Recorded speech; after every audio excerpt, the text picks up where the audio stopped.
Good morning dear students, आपका Aditya career institute में एक बार दोबारा से स्वागत है। कोरोना काल में बिल्कुल भी ना घबराते हुए अपनी पढ़ाई को लगातार जारी रखिए, क्योंकि कोरोना भी समय के साथ साथ चला जाएगा, लेकिन आपका जो समय है ये चल जाने के बाद दोबारा आने वाला नहीं है। ध्यान रखें, जैसे जैसे कोरोना केसेस बढ़ रहे हैं वैसे वैसे आपको घबराने की बिल्कुल आवश्यकता नहीं है, क्योंकि जैसे जैसे ज़्यादा घना अंधेरा होने लगता है तो इस बात की उम्मीद जगा लेना कि उजाला जल्दी ही पास आने वाला है। तो जैसे जैसे ये कोरोना पीक पर पहुंचेगा वैसे वैसे समस्याएं तो आएंगी, लेकिन हमें उन समस्याओं से घबराना नहीं है और हमें अपनी पढ़ाई को बिल्कुल भी रोकना नहीं है, जारी रखना है। तो इसी क्रम में आज हम जंतु विज्ञान की कुछ और शाखाओं को लेकर आए हैं, तो ध्यान से देखिए और उनको समझने की कोशिश कीजिए। तो जंतु विज्ञान की जो शाखाएं हमने पढ़ी, उसके बाद आज जो शाखाएं हम पढ़ने वाले हैं उनमें पहली जो शाखा है वो है एरोबायोलॉजी। एरोबायोलॉजी। अब एरोबायोलॉजी से कुछ तो हमारे अंदर हमको कुछ आइडिया मिल रहा है क्या कि जंतु विज्ञान की शाखाओं में कि जो वायु यानी हवा, उनमें पाए जाने वाले जंतुओं की बात करेंगे अपन। यानी कि इसमें हम पढ़ते हैं उड़ने वाले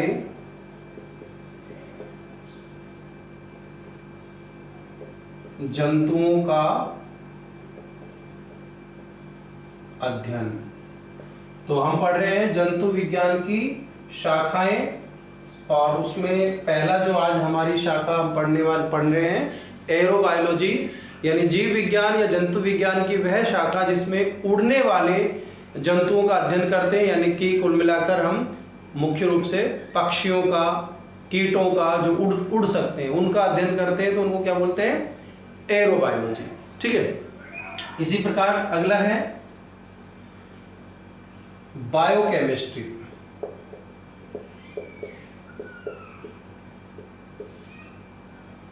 जी हाँ, बायोलॉजी में भी केमिस्ट्री जो है वो बहुत ज़्यादा इन्वॉल्व है। तो जीवों के शरीर यानी जीव शरीर की रासायनिकी,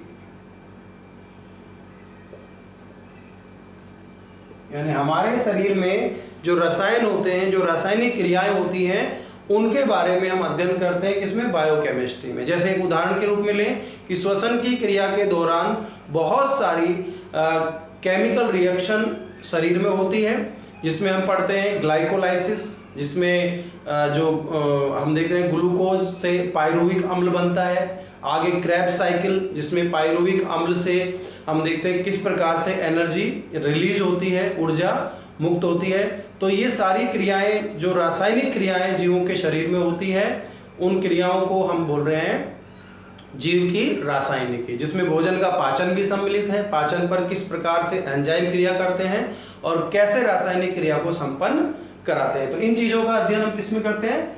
बायोकेमिस्ट्री में। आगे देखें तो प्रतिरक्षा विज्ञान या इम्यूनोलॉजी।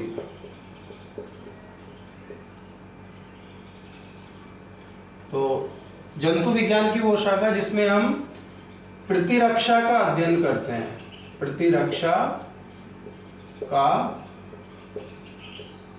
अध्ययन यानी कि शरीर रोगों से किस प्रकार से सुरक्षा प्रदान करता है, कौन कौन सी कोशिकाएं इसमें काम आती है, इसकी क्रियाविधि कैसे होती है, इन सब चीज़ों को हम किस में पढ़ते हैं? इम्यूनोलॉजी में। और अभी फिलहाल जो कोरोना काल में हम देख रहे हैं कि आप सुन रहे हो बार बार कि वैक्सीन बन रही है, वैक्सीन बन रही है। तो वैक्सीन जो तैयार की जाती है वो प्रॉपर इम्यूनोलॉजी का फील्ड आता है, क्योंकि इसमें हम देखते हैं कि जो वायरस को मारने के लिए शरीर एंटीबॉडी बनाएगा। वैक्सीन जब दी जाएगी तो शरीर क्या बनाएगा? मारने के लिए एंटीबॉडी बनाएगा।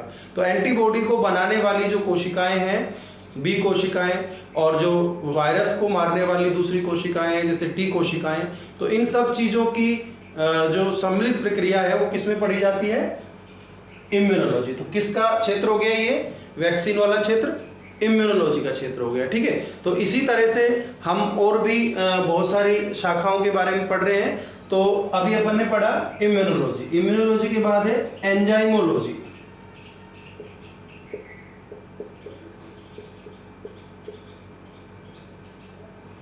जैसा कि अभी बताया कि रासायनिक क्रियाएं होती है शरीर में, तो हम क्या देखते हैं कि उसमें एंजाइम का बहुत महत्वपूर्ण रोल है। तो एंजाइम्स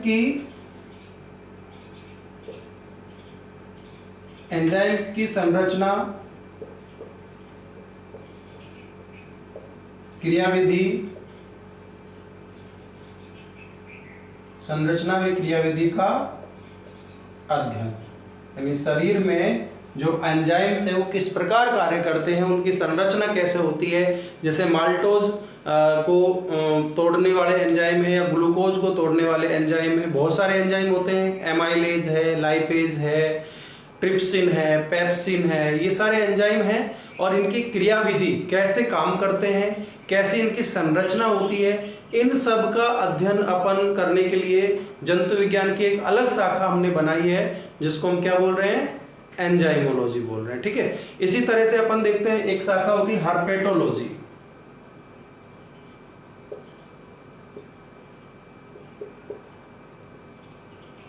जंतु विज्ञान की शाखा है जिसमें हम सरीसृपों का अध्ययन करते हैं।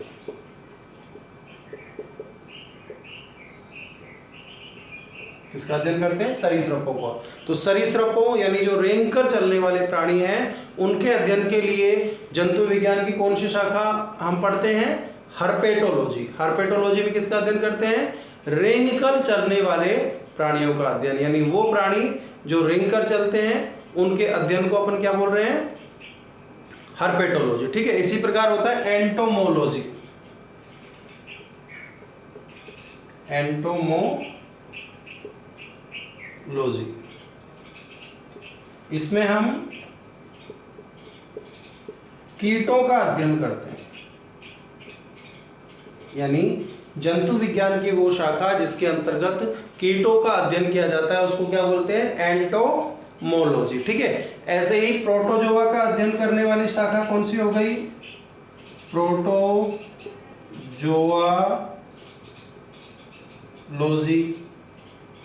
किसका अध्ययन करेंगे, प्रोटोजोआ का अध्ययन, यानी प्रोटोजोआ संघ के प्राणियों का अध्ययन। किसका अध्ययन करते हैं, प्रोटोजोआ संघ के प्राणियों का अध्ययन किसमें करेंगे, प्रोटोजोआलॉजी में। प्रोटोजोआलॉजी में किसका अध्ययन करेंगे, प्रोटोजोआ संघ के प्राणियों का। तो इस प्रकार से दोबारा रिपीट करते हैं, प्रोटोजोआलॉजी में किसका अध्ययन करेंगे, प्रोटोजोआ का अध्ययन करेंगे। ठीक है, प्रोटोजोआ क्या होता है ये हम आगे पढ़ने वाले हैं कि जंतुओं को हमने कुछ संघों में बांटा है, जिसमें Protozoa, Porifera, Coelenterata, Platyhelminthes, Aschelminthes, Annelida, Arthropoda, Mollusca, Echinodermata, Hemichordata, इस तरह के संघ आने वाले हैं। ठीक है, तो ये नॉन कोर्डेटा के संघ है। फिर कोर्डेटा के संघ भी अपन पढ़ते हैं आगे, जिसमें मछली वर्ग है, उभयचर वर्ग है, सरीसृप वर्ग है, नभचर है और स्तनधारी है। ठीक है, तो अभी हमने देखा प्रोटोजोआ का अध्ययन क्या कहलाया, प्रोटोजोआलॉजी। कीटों का अध्ययन क्या कहलाएगा, एंटोमोलॉजी। सरीसृपों का अध्ययन हर्पेटोलॉजी। एंजाइम्स की संरचना और क्रियाविधि का अध्ययन एंजाइमोलॉजी। प्रतिरक्षा का अध्ययन इम्यूनोलॉजी। जीव शरीर की रासायनिकी का अध्ययन बायोकेमिस्ट्री। और उड़ने वाले जंतुओं का अध्ययन एरोबायोलॉजी। ठीक है, इनको बार बार जब रिपीट करेंगे तो ये आसानी से याद हो जाएंगे। ठीक है, अब बात करते हैं अपन जीव विज्ञान की जो अगली शाखा है वो है हेल्मिन्थोलॉजी।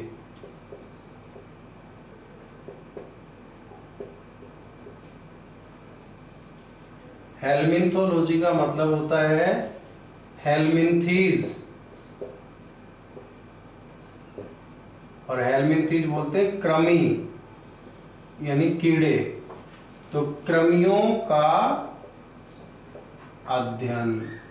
आपने सुना होगा कि बचपन में बोलते हैं मिट्टी मत खाओ, मिट्टी खाने से पेट में कीड़े पड़ जाएंगे। वो कीड़े क्या है? वो कृमि हैं। मिट्टी में, गंदे पानी में हेलमिंथीज प्राणियों के लार्वा या अंडे होते हैं। अगर वो शरीर में चले जाएं तो वो अंदर अपनी संख्या बढ़ा लेते हैं और जिससे अपन कहते हैं पेट में कीड़े पड़ जाना। ठीक है, तो ये वाले जो कृमि या हेलमिंथीज प्राणी हैं, इनका अध्ययन क्या कहलाता है? हेलमिंथोलॉजी। ठीक है, तो हेलमिंथोलॉजी में किसका अध्ययन करते हैं? हेलमिंथीज संघ के प्राणियों का। ठीक है, इसी प्रकार अपन देखें मेलकोलॉजी।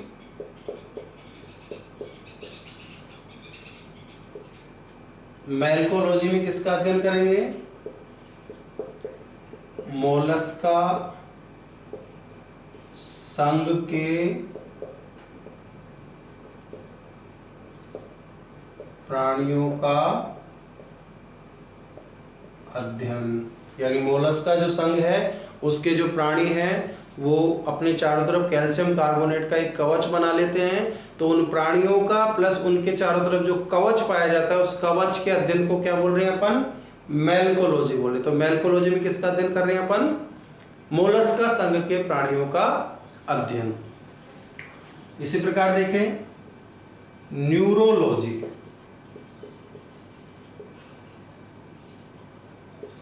न्यूरो शब्द किससे है? तंत्रिका तंत्र से। तो तंत्रिका तंत्र का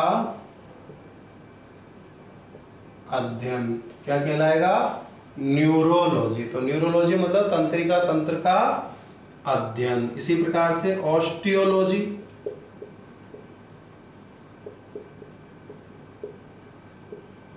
का मतलब होता है अस्थियों का अध्ययन। अस्थियों या अस्थियों से मिलकर क्या बनता है? कंकाल तंत्र का अध्ययन। तो कंकाल तंत्र या अस्थियों का अध्ययन क्या कहलाता है? ऑस्टियोलॉजी। इसी प्रकार हम देखें कि शरीर में जो जैविक क्रियाएं होती हैं तो उन जैविक क्रियाओं का अध्ययन क्या कहलाता है? फिजियोलॉजी। क्या कहलाता है? फिजियोलॉजी।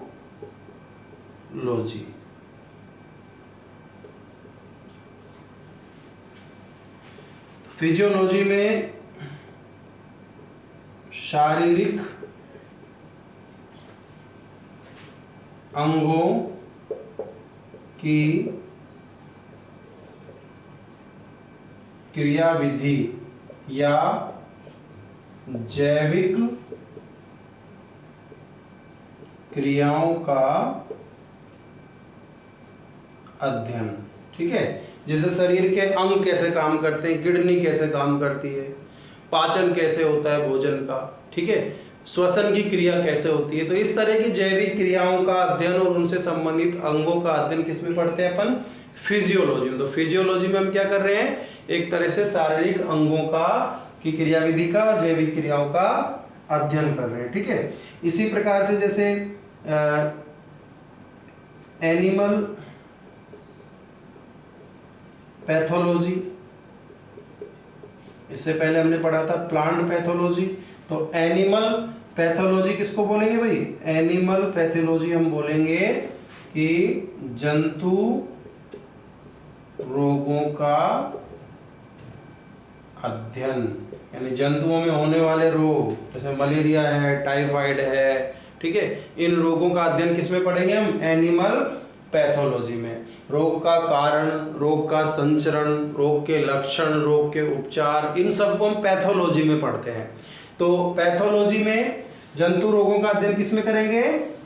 एनिमल पैथोलॉजी में। शारीरिक अंगों की क्रियाविधि और उनके जो संरचना उसका अध्ययन फिजियोलॉजी। अस्थियों या कंकाल तंत्र का अध्ययन ऑस्टियोलॉजी। तंत्रिका तंत्र का अध्ययन न्यूरोलॉजी। मोलस्का संघ के प्राणियों का अध्ययन और उनके खोल का अध्ययन मेलकोलॉजी। और कृमियों का अध्ययन हेलमिंथोलॉजी। ठीक है, तो इस तरह से कुछ ये जंतु विज्ञान की शाखाएं थीं जिनमें हम एक विशिष्ट क्षेत्र में एक विशिष्ट अध्ययन करते हैं। तो इसी तरह की शाखाओं को और हम आगे पढ़ेंगे।